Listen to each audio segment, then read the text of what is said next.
Here we go.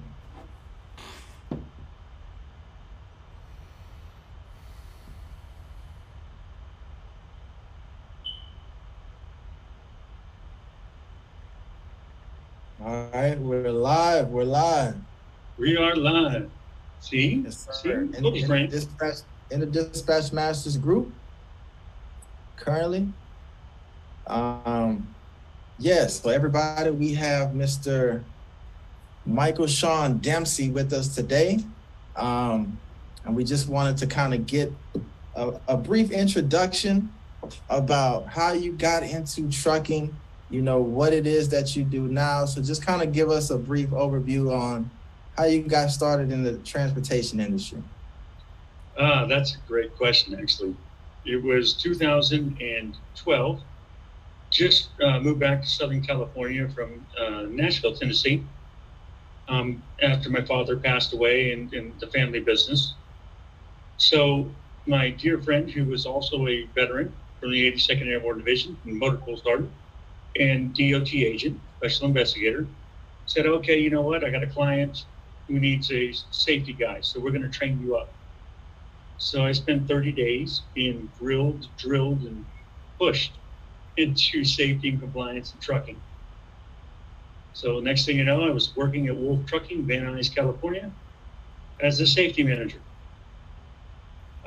Then we spent 10 years there with a year gap in between, where I went on to bigger and better things, I thought. And that was working for AJR Trucking, US Logistics, and MDB Transportation with ports and owner operators.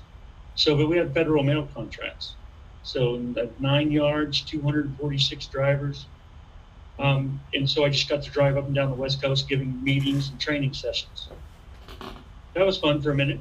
Then I had to go back to Wolf. Wolf is where I wore all things and I learned everything. I wasn't quoting the book anymore. I was operating and running a company. And so that's where I fell in love with trucking, because we are the quiet professionals that nobody likes, nobody sees, and nobody cares about. Unless, of course, it's COVID, or it's a handshaking event for somebody who's trying to get to Washington, D.C. So I think that trucking is just a great fit for me. And Frank. Tell us a little bit about your time over at Wolf Trucking. How was that? How does that kind of? How long were you there, and what was that experience like? Well, that experience was amazing.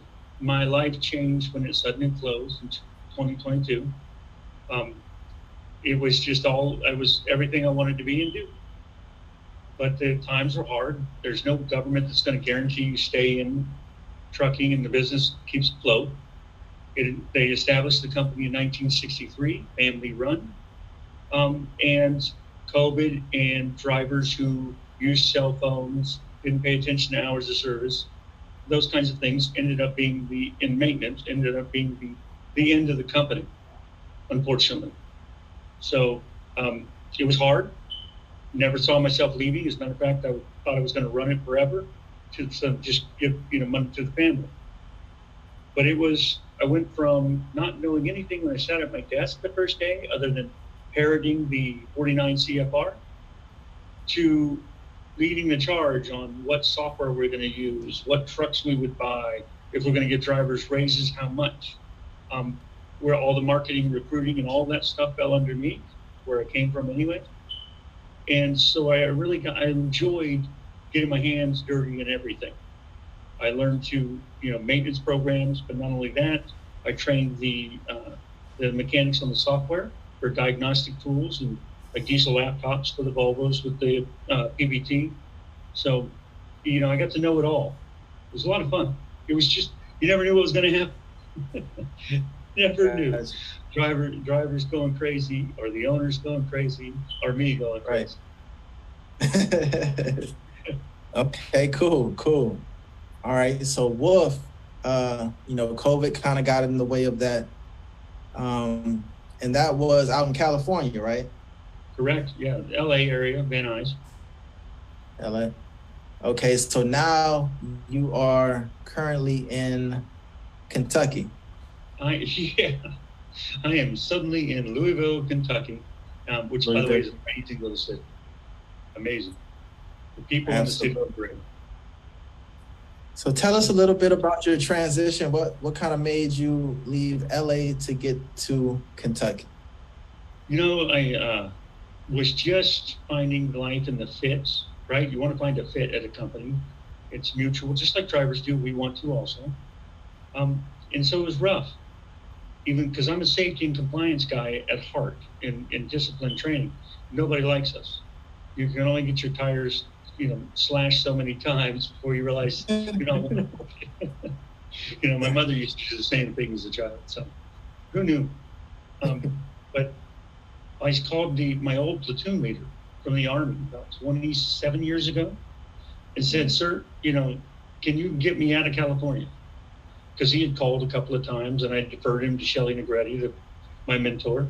And he said, sure. Next thing you know, 2.5 weeks later, we had a plan of attack. I was coming out here to do business development for GS2, which is Government Solutions and Services, and established Aero Trucking for one of his friends and business partners. And that's what I'm doing all day today.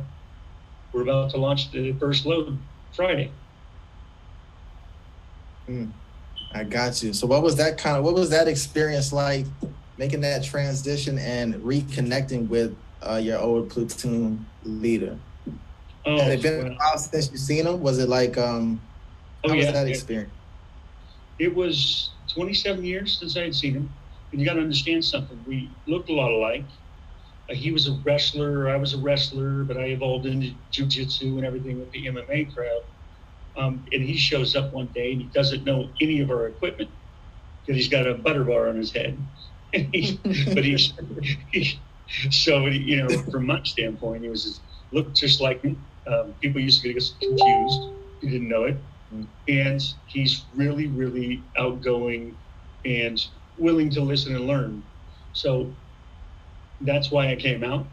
He has this company that specializes in staffing, finding solutions for veteran spouses first, and then veterans. I had tested a model that I developed first in 1998, then in 2000 in the online gaming industry. But it worked very well in 2016 for getting truck drivers out of the military units into the civilian world. So in California, there was a unit where their staff or the service members were literally sleeping in their cars, yet still serving actively in the Guard or the reserves. So we fixed that. $168, one night's lost sleep, and a 2-hour meeting in the big hangar, and 23 of the soldiers ended up with jobs. It's that simple if you apply it the right way. Veterans helping veterans. I got you. Okay, so you guys are working on getting AROF going, and then you have the veteran side initiative of what you guys are doing, and then the recruiting side of drivers and placing them in positions. Right. Tell us a little bit about what you think about the Dispatch Masters group as a whole, and what you hope to kind of bring to the group. First of all, it's a brilliant group. What I mean by that is there's 30-something thousand active all the time. There's 50,000 plus, 51,000 or so, and they're independent dispatchers, owner-operators trying to fight, win, and survive in this trucking industry, right? That's quickly evolving to push the little guy out. So they group together, and you guys teach them from cradle to grave. I sit in on classes and am very impressed, right? That's why I sit in, because I learn stuff. But I also get to hear them. It was very important to understand their needs, wants, and how it's going to work for them.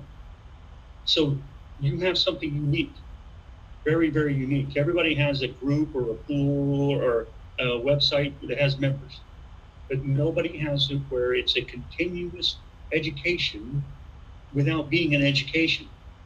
That's what I find exciting about it. Even if I've had a 24-hour day, I can sit in in a group and I can learn something because somebody's sharing a need they have, whether it's carriers ghosting them, whether it's not enough loads to pay well, right? Whether it's marketing they need to get done, back office stuff. So they're fighting just like any soldier would. Soldiers go out there and defend freedom and independence. Well, so do independent operators and dispatchers. It's the same battle as 1776. They're just doing it with technology better. And they're feeding this country. They're clothing this country. The computers we're using. Everything we do matters. So it's not a glamour job, but it's a job that is very, very important. Just like soldiers. Oh. Sorry, buddy. I got you. So driver recruiting, what kind of got you into recruiting drivers? Oh, I hated it. I don't like salespeople. I don't like that I talk too much. I didn't like my recruiter in the Army who lied to me. I did not get to the 75th Ranger Regiment. I didn't carry a SINGAR radio. I ended up in the 82nd as a chemical soldier and just went to Panama and Louisiana about 5 times to see where I was born, but I never got to go to the hospital. So I didn't see the world. I didn't go be all I could be, but I was in the 82nd Airborne Division. So that's where you learned to not just do things okay, not just succeed, you had to excel. And there's no failure, right? I came out of the military in 1998. I never knew failure. And that's because the 82nd in the military structure teaches you how to be pragmatic, look at a problem, evaluate the strengths and weaknesses of your objectives and your plans, and then execute and train. Well, it's the same thing we get drivers to do, same thing we try and get dispatchers to do, the same thing we're doing now, because we have an owner in the ROF that's never been in the trucking industry, a son that's the other owner who just is not even legal with the CDL, but he does cattle hauling.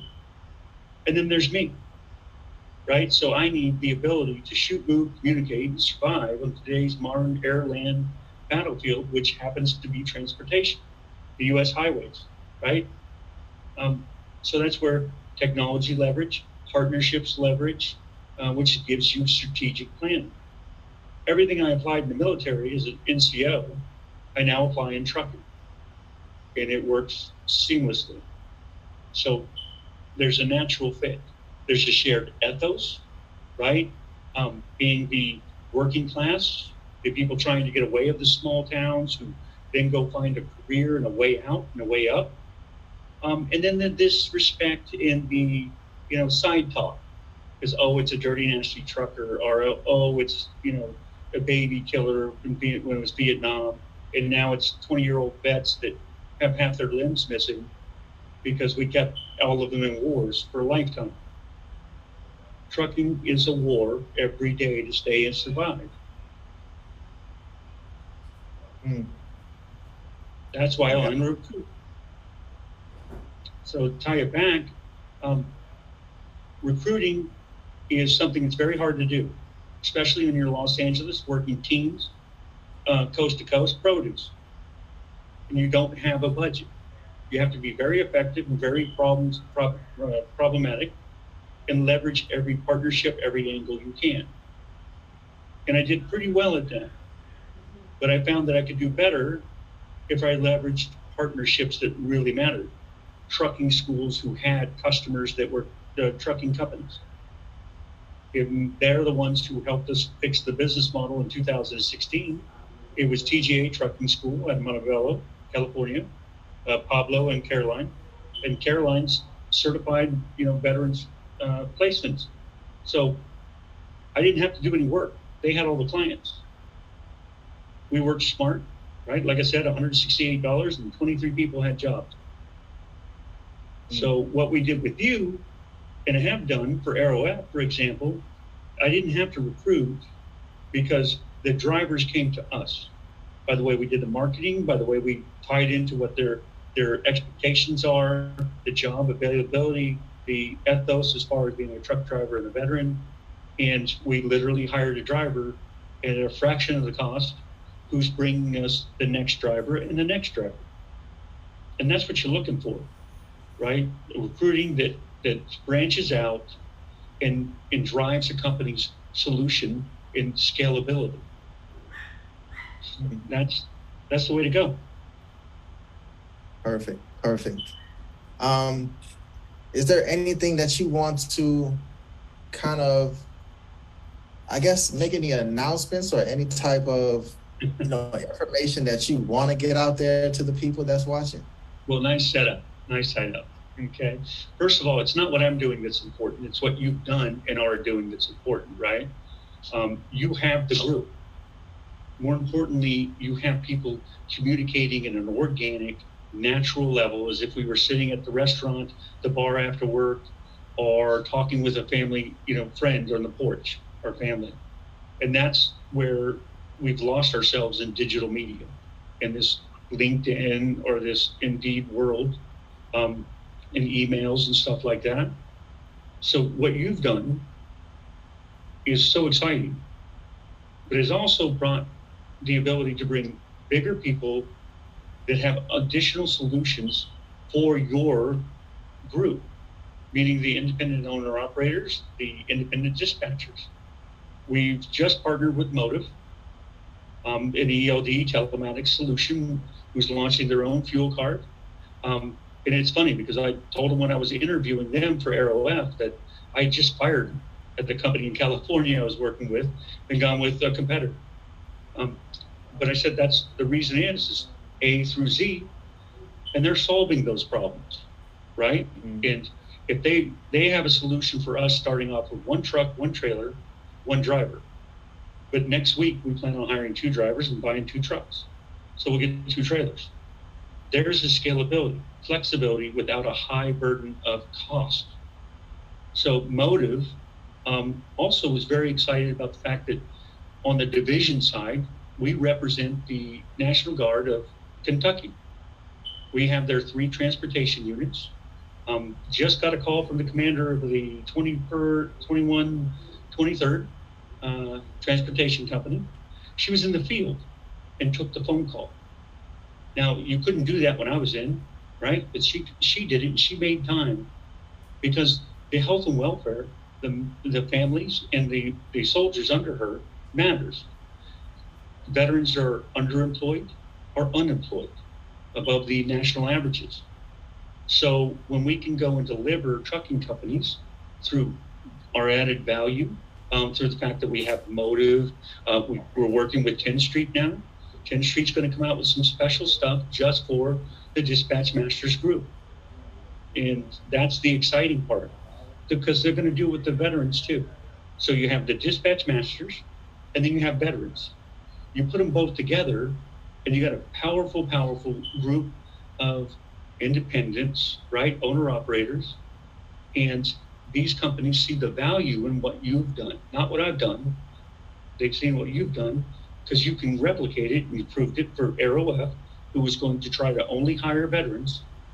We want to have 5 companies with 5 trucks, hopefully by the end of next year, throughout the country to support your dispatchers, right? Veterans helping veterans and veterans independents running their own trucking company, whether they're prior service or they're still in the service, adds value, adds something, a whole new twist. We're changing how you recruit and how you use the military personnel for their MOS, their job-specific skill.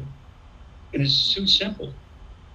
I don't know why anybody didn't think of it. I'm not a very particularly a smart man. Ask anybody who knows me. Ask me, ask a friend. But at the same time, it may have been so simple, people never saw it coming. So we have Motive, 10th Street. We have Shelley Negretti, PHMSA DOT Special Investigator, now in the private sector. We're working with companies like Wix to do a partnership program so that we can build the templates to build companies' websites in a couple of hours, attach them to our network, And then we have software that we're custom developing. And that's the cool piece, because you have Motive that's doing theirs, you have 10th Street that's doing theirs, and what we have between you, me, and Apollo E, and Arrow F, and Chris Foltz, we have the first system that's going to put it all into the one single platform. So if you're like me, got to run a company 24/7, you can do everything from back office, admin, HR, payroll, dispatch, safety and compliance, ELDs, driver onboarding, TQ files, everything in between. So you can open the doors and you can close them every night.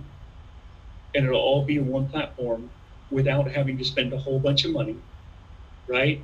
Without having to then see it obsolete in 6 months. Because we let 10th Street and Motive do their thing. We just integrate it in a new way. And that's where the value comes for everybody that's in the Dispatch Masters. You'll get the Motive board, right? The job board, or I mean the low board, which I was playing with today. I'm no dispatcher, but I figured it out in about 3 minutes. And you get Motive, you get 10th Street's solution for all your documentation, right? So that if you go from one carrier to another as an owner and operator or as a driver, your files are already there. There's no more sending me your picture ID front and back, sending me your medical, sending me your social security card. It's already up in there with 10th Street. So it's managed, it's centralized. I don't have to look for it, which means I don't have to spend hours every day. And 90% of the people have used 10th Street's application to online. So if drivers have all done it at least one time, then they're familiar with that app. Why would you have them fill out anything of your own when 90% of them have done 10th Street? It's very effective, it's cost effective, and it's specialized for owner operators, independent dispatchers, so that it can be cost effective. That's really unique. For the first time, big companies are coming to groups like you. You're the value, and the owner operators and the dispatchers that you teach are the value there. So instead of going out there and marketing to the world, we just decided we would help add value to what you do. By that, we solved problems, we improved positions, we added a competitive niche, and the ability to leverage technology in a usable, meaningful way, not just for technology's sake. Everybody wants to have an app. Well, the problem is my Google phone has 346 apps on it, I think, right now. Okay, that's just ineffective. Ask anybody who talks to me when you've got 5 email addresses, 5 Google accounts, and I'm sending from the wrong email. Time is money. An independent contractor or a dispatcher does not have the time to wander around trying to get somebody to answer a call or an email and follow up with them every 30 minutes for that load. So, excuse me, I guess they're knocking on my door already for more drivers. I'll be right there. All right, you guys, Mr. Michael Sean Dempsey, division. He's back. He's back. Okay. I have a job to do. I get it done. Gotcha. We built 3 houses in an igloo. So I had one more question, and then Okay. I want you to kind of leave your, your contact information, how people can get in touch with you.